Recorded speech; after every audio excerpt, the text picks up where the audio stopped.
Good morning, students. Today we are going to read our remaining chapter. It is chapter number 12, Living Longer and Heal Their Lives. Antibiotics.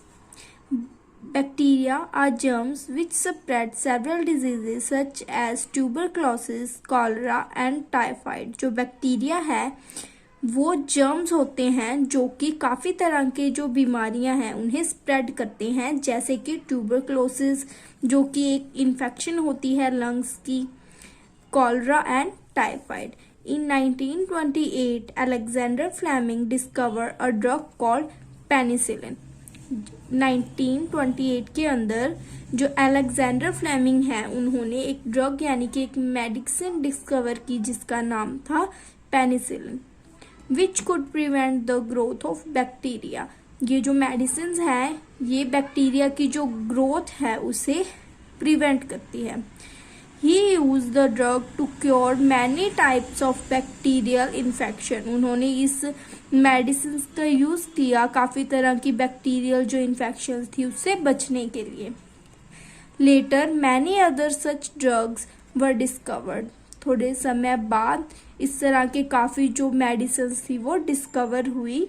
They are called antibiotics, जिन्हें antibiotics का नाम दिया गया. The discovery of antibiotics was an important milestone in the development of medicines. जो discovery है antibiotics की उसने जो साइंस की डेवलपमेंट है उसके अंदर बहुत ही महत्वपूर्ण जो अपना रोल है वो अदा किया. वैक्सीनेशन.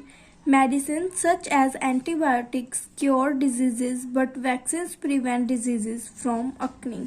जो medicines हैं जैसे कि antibiotics ये जो disease है इसे ख़त्म करने में मदद करती हैं, but जो vaccination है हमारी vaccines हैं वो disease को जड़ से ख़त्म कर देती हैं, वो हमारी body के अंदर disease को पैदा ही नहीं होने देती. If a person is vaccinated against a disease, her or his body develops the ability to fight the germs that cause the disease. अगर कोई पर्सन है जिसे वैक्सीनेटेड किया गया है, जिसे वैक्सीनेट किया हुआ है, उसके अंदर एबिलिटी आ जाती है जो जर्म्स हैं उनसे फाइट करने की, और ये जो एबिलिटी है ये बॉडी के अंदर जर्म्स को पैदा होने ही नहीं देती. Vaccines which act against several diseases such as tuberculosis, cholera and tetanus are available today. आज के टाइम पे जो काफ़ी सारी वैक्सीन्स हैं जो अवेलेबल हैं जैसे कि ट्यूबरक्लोसिस, कॉलरा, टेटनस, इन सब के लिए जो है वैक्सीन्स हैं जो वो आज के टाइम पे प्रोवाइड की गई हैं. The first vaccine to be discovered was against the dreadful disease smallpox. जो फर्स्ट वैक्सीन्स थी वो किसके अगेंस्ट थी? एक जानलेवा बीमारी स्मॉल पॉक्स जिसको चेचक भी बोला जाता है. This disease was a major cause of death in the 18th century. 18th century के अंदर इस डिजीज की वजह से जो काफ़ी लोग हैं उनकी डेथ हो गई थी. An English doctor, Edward Jenner, observed that people who had a mild disease called cowpox did not suffer from smallpox. जो इंग्लिश डॉक्टर थे एडवर्ड जेनर, उन्होंने ये ऑब्जर्व किया कि जिन लोगों को माइल्ड मतलब एक छोटी सी बीमारी काउपॉक्स जिसे आजकल हम चिकन पॉक्स कह देते हैं, जिनको ये छोटी सी बीमारी होती है, ज़्यादा घातक नहीं होती, जिनको ये बीमारी हो जाती है उन्हें स्मॉल पॉक्स की बीमारी नहीं होती. So he injected cowpox germ into the body of a young boy in 1796.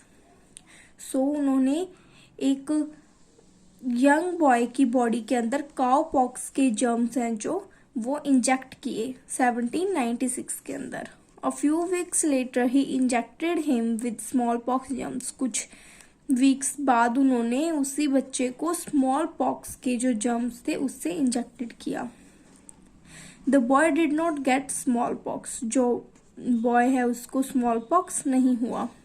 He successfully tried this method of preventing smallpox on other people. उन्होंने यही जो तरीका था अपना, ये दूसरे जो पेशेंट थे स्मॉल पॉक्स के उनके ऊपर भी लागू किया और इसके अंदर वो काफ़ी हद तक सक्सेसफुल रहे. एडवर्ड जेनर है discovered a vaccine for smallpox. जो एडवर्ड जेनर है उन्होंने वैक्सीन डिस्कवर की थी किसकी? स्मॉल पॉक्स की. Today thanks to him smallpox has been removed from the world. आज के टाइम पे हमें उनका थैंकफुल होना चाहिए क्योंकि उन्हीं की वजह से जो स्मॉल पॉक्स जैसी जानलेवा बीमारी है वो इस वर्ल्ड से पूरी दुनिया से ख़त्म हो चुकी है. Since then, vaccines have been developed against many diseases such as polio, tuberculosis, hepatitis, cholera, and tetanus. Pasteurization. Louis Pasteur, a Frenchman, studies the cause of disease. जो लुइस पैस्टर है उन्होंने फ्रेंच के हैं जो उन्होंने स्टडी किया जो डिजीज़ है बीमारियां उनके कारणों को स्टडी किया कि जो बीमारियां हैं वो क्यों फैलती हैं. He showed that many diseases are caused by tiny germs. उन्होंने ये पता चला उन्होंने कि जो डिजीजेस हैं वो जर्म्स की वजह से फैलते हैं. These germs also carry disease from one person to another. ये जो जर्म्स हैं ये डिजीजेस को एक पर्सन से दूसरे पर्सन तक भी लेके जाते हैं. He discovered that heat kills germs. उन्होंने ये डिस्कवर किया कि जो हीट है वो जर्म्स को किल कर देती है. मिल्क और water can be boiled to kill germs and prevent diseases. जो मिल्क है दूध है और जो पानी है उन्हें बॉयल करके जर्म्स को किल किया जा सकता है. The process of killing germs by boiling followed by rapid cooling, especially in milk, is called pasteurization. जो ये प्रोसेस है बॉयल करके किल्स को जर्म्स को किल करने का, ये स्पेशली मिल्क के अंदर से और वाटर के अंदर से इसको पेस्चुराइजेशन कहा जाता है. एंटीसेप्टिक्स.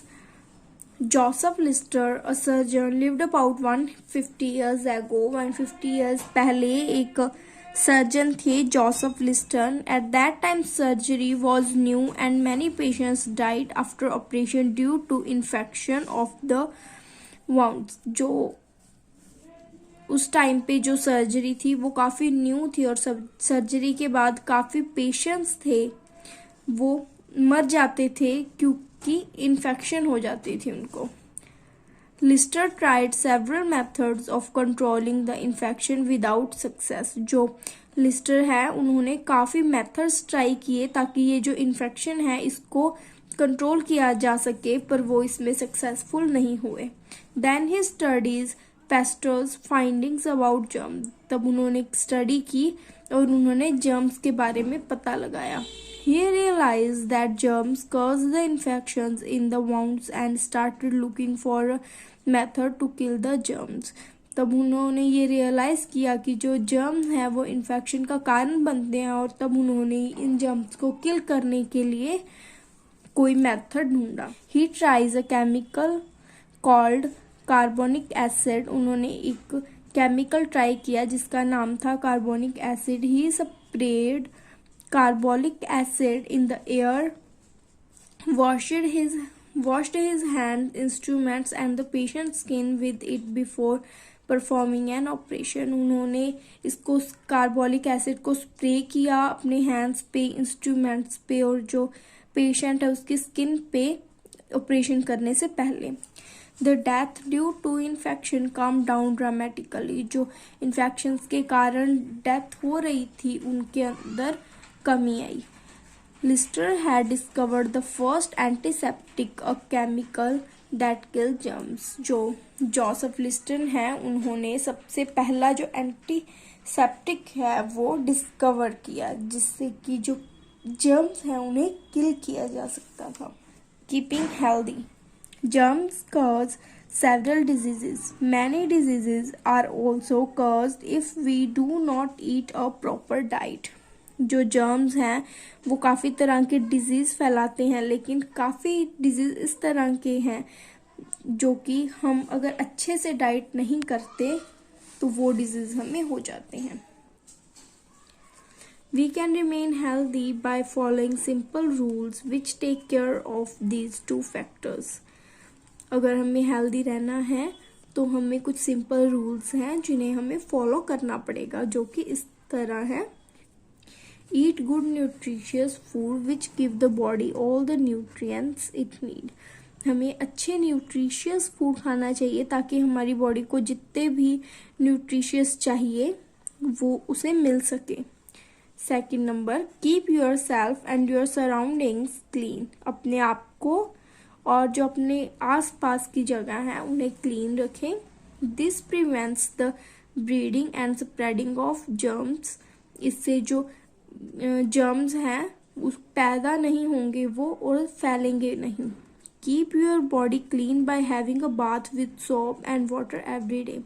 अपनी बॉडी को क्लीन रखें, हर रोज नहाएं सोप के साथ और वाटर के साथ। Wash your hands with soap and water before and after eating. अपने हाथ साबुन से अच्छे से धोएं खाने से पहले और बाद में। Garbage breeds germs and insect spreading germs. जो गार्बेज है वो जर्म्स पैदा करते हैं और इंसेक्ट्स को स्प्रेड करते हैं। जो इंसेक्ट्स हैं वो जर्म्स स्प्रेड करते हैं, जर्म्स फैलाते हैं। इंसेक्ट जैसे मच्छर मक्खियाँ जो हमारे गार्बेज के कचरे के ऊपर होते हैं वो भी जर्म्स फैलाते हैं। Therefore always keep garbage cover. इसलिए जो गार्बेज है, जो कचरा है, उसे हमेशा कवर्ड करके रखना चाहिए। Dispose it from time to time and do not allow it to accumulate. जो गार्बेज है उसको टाइम टू टाइम डिस्पोज करना चाहिए और इसे इकट्ठा नहीं करना चाहिए। Exercise regularly. रेगुलर एक्सरसाइज करनी चाहिए। Exercising strength the body and it become more capable of fighting disease. जो एक्सरसाइज है उससे हमारी बॉडी को डिजीज से फाइट करने की जो ताकत है वो मिलती है, स्ट्रेंथ मिलती है। When you feel unwell, go to a doctor. जब भी अनवेल फील करो डॉक्टर के पास जाना चाहिए। The doctor will find out what disease you are suffering from using some of the method you have read about in the chapter. जैसे कि आपने chapter के अंदर पढ़ा है, डॉक्टर उसी तरह से पता लगा लेते हैं कि आप कौन से डिजीज से सफ़र कर रहे हैं। She or he will give you the proper medicine to cure you. जो डॉक्टर हैं वो आपको प्रॉपर मेडिसिन दे देंगे ताकि आप जो डिजीज़ है उससे बच सके। तो बच्चों आज के लिए इतना ही। इसी के साथ जो हमारा चैप्टर है वो कंप्लीट हुआ। आई होप आप सबको अच्छे से समझ आया होगा। अगर आपको मेरी वीडियो अच्छी लगे तो लाइक और सब्सक्राइब करना मत भूलिए। धन्यवाद।